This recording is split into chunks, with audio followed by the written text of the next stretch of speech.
3 years ago I was looking at the local job classifieds online when one of the ads caught my eye, not because of what it said, but because it said so little. Best I remember, the ad just read job available. Good pay. No benefits. Discretion required. It then listed an email address and that was all. At the time I was managing a music store, but I had already started hearing rumors we would be shutting down within the next year, and the likelihood of a transfer to another store was slim. I had been morosely looking at job listings for the last few days, but this was the first one that stood out, if only because I was bored, and it was weird. So I sent an email. Half an hour later I had a response, telling me to go to a particular office building in an upscale part of the city at a precise time for my screening. I went, and after waiting for a few minutes in the lobby, I was taken into an office, where I was given a series of forms and questionnaires to fill out. They collected them, and told me they would be in touch. I had almost forgotten about the whole thing until a month later I got a call saying I had moved on to the second stage of the hiring process. I was again given an address and time, and when I arrived, this time it was a different nice office parked 20 miles away from the first one. I was met by a man who introduced himself as Mr. Solomon. He escorted me into a large room that contained a chair and a desk. On the desk were 2 large monitors, a keyboard and mouse, and a bolted-down metal box with 2 oversized buttons on it. One red and one green. He told me this room was a model for the place I would be working if I took the job. He described the job as follows. I would be working 7 shifts of 6 hours every week. My job would be simple. I would arrive at work 10 minutes early and enter an outer area that was like a locker room. I would have my own personal locker. I would store all belongings in the locker and change into the provided work clothes. I was never, under any circumstances, to carry any item of my own into the surveillance room. I was never, under any circumstances, to take any item with me from the surveillance room. As for what I was to do in the surveillance room, I was told that the monitor on the left would constantly show a live stream from a high-definition camera in a remote location. My job was simply to watch the camera. Once an hour I would get onto the computer attached to the right monitor and enter a brief log describing anything interesting that occurred in the last hour. I would have no pens or pencils or paper, and I should never try to take any kind of written notes about the work. As for the red and green buttons, the red button was only to be used if there was an emergency. This meant something on the video, or in my workspace, that required outside help. The green button was to be hit if I saw something on the video feed that was particularly noteworthy. It would tell other people somewhere that, at least in my opinion, something interesting was going on. Solomon stressed that, while I was given discretion on when to use this button, I should err on the side of only using it if and when something of real significance occurred. He pointed out the camera on the ceiling of the room we were in. He said the real room would be the same. My work would be observed, and other people were watching the room on the video feed as well. He said I was only a redundancy in case other systems failed. He then smirked and asked if I knew what he meant by redundancy. I nodded, trying not to show my irritation. I don't talk that good to people, so sometimes they think I'm dumb. That's okay. Let him think that, if he paid me good enough. The pay was very good. $35 an hour. This worried me. I was already thinking this was some kind of psych experiment or secret government job, which I was okay with. But that kind of money to sit and watch a screen? My mom always told me that if something seems too good to be true, it probably is, and this was seeming too good to be true. I asked if I was going to be doing anything illegal. Solomon laughed and said no. I asked if anyone was going to get hurt. Again, he shook his head no. He said the reason they were paying so much was because they needed employees that were motivated to be professional and discreet. The work they were doing was important, and for various reasons it couldn't be discussed. If I took the job, I would have to sign papers promising I would never discuss my work there, or I could be sued or locked up. I'm only breaking that now because of everything that's happened. So I took the job, and because they wanted me to start right away, I had to quit the store with no notice. I felt bad about that, but I was excited about the new job too. It was a lot of money and seemed like easy enough work, if a bit boring. I was nervous that there was something more to it, but I told myself I would just have to see. No point in chickening out and wasting a good chance because I let my imagination go crazy. I was given the location of the job itself, and when I went there, I was amazed that it really was just like the model room I had been shown with only a few differences. There was a locker room you had to pass through to enter the surveillance room, and there was a small bathroom attached to the real surveillance room also. The real room had a small water cooler in the corner, but because I wasn't allowed to bring anything in with me, I had to eat before or after every shift.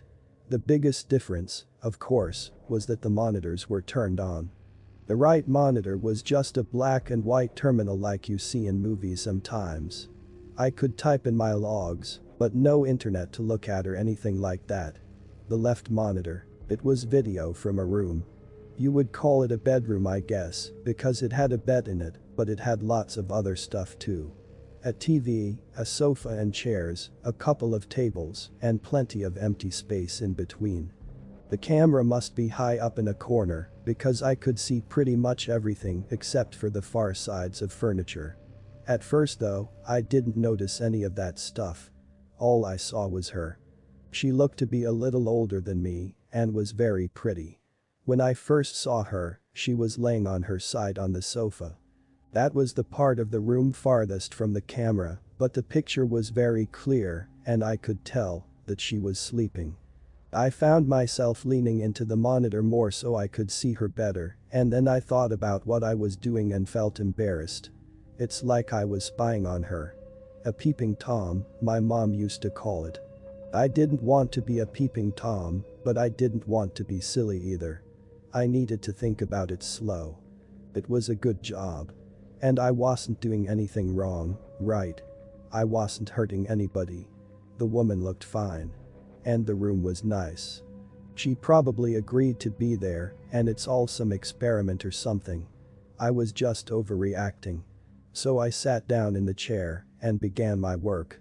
It didn't take long before I understood more. The woman, I took to calling her Rachel, wasn't there of her free will.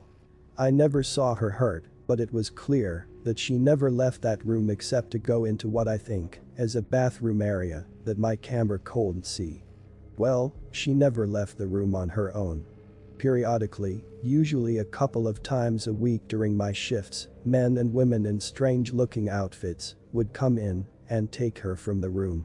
Sometimes she would struggle, but usually she would just go along with her head hung low. They would always bring her back, though the times when she wasn't brought back during my shift were always the worst for me. I would worry about her until I got to work the next day and saw her in the room watching TV or painting. She never looked hurt or even that upset, except for when they took her, and even when she fought, they were always gentle with her. Still, I knew something was wrong. I considered quitting the job or hitting the red button and getting someone to come so I could get some answers. Or calling the police and showing them what the camera was showing me. Except I was scared. Scared of losing my job and scared of what these people might do to me if I quit or told on them. Solomon had told me when I took the job that part of being discreet was not asking questions. I would never be asked to do more than I had already been told, but I could never tell anyone what I did or saw, and I could never ask questions about what I was doing or why. So I made excuses. It was all an experiment. She was crazy or sick and they were trying to help her. She was doing a job just like I was. Or if she really was a prisoner somewhere, at least I was watching to make sure that she was okay. If they ever tried to hurt her, or I saw that she really didn't want to be there for sure, I could get help then. In a way, I told myself I was helping to protect her by watching. I don't expect you to think much of my excuses. I don't think much of them myself, especially now. But in my defense, when things changed, I didn't ignore it or try to explain it away. I knew something had to be done. Rachel would usually paint for an hour or two every day, and it seemed to always be during my afternoon shifts. The room had no windows as far as I could tell, but I guess she either used a clock or her own body's time to keep to a kind of schedule. I always liked to watch her paint. Thing she was painting was always facing the wrong way for me to see it, but I could see her face as she worked. She always looked peaceful and happy when she was painting, and seeing her that way, smiling serenely from time to time as she got something the way she wanted it, always made my day. I first noticed something was wrong when she started painting more frequently a few weeks ago. Her expression was more focused and serious, and there was a tension to her movements that I wasn't used to seeing. At first I thought she was just really trying to work hard on something, and I wanted to tell her not to worry. Every few weeks the others would come in and take the old paintings out anyway, bringing in a new stack. If you think the word is canvas. But it was more than her being focused. Something was wrong. She didn't look happy, and she was going for hours at a time. In the span of 3 days, she had finished 4 paintings. I had been growing more and more worried watching her work, and when she finished the 4th, I found myself telling her to just stop and rest a while. I had grown accustomed to talking to the monitor, talking to her in my own way. But she didn't stop.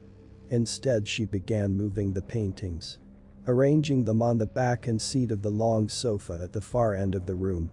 This was the first time I had gotten to see any of the paintings. Even when the others were taking them out, they always seemed to be turned away from the camera. I was still worried about her, but I was also happy to finally see something she had worked on. Happy and amazed. They were beautiful. One was a beautiful green forest. Another was an old stone well. A third was a house sitting alone on a small island. The last was an old-fashioned looking movie theater.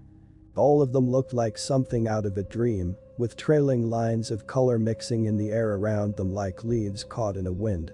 It was only when I looked close that I realized the lines of color weren't random. They were words. Easy to miss if you weren't looking close, and by themselves, they didn't seem to mean much.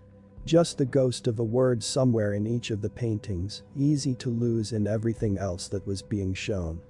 I leaned into the monitor and squinted, trying to read the words. Then my heart started thudding as I made them out. Blinking and rubbing my eyes, I looked again, reading them out loud in order left to right, top pair then bottom. Please. Help.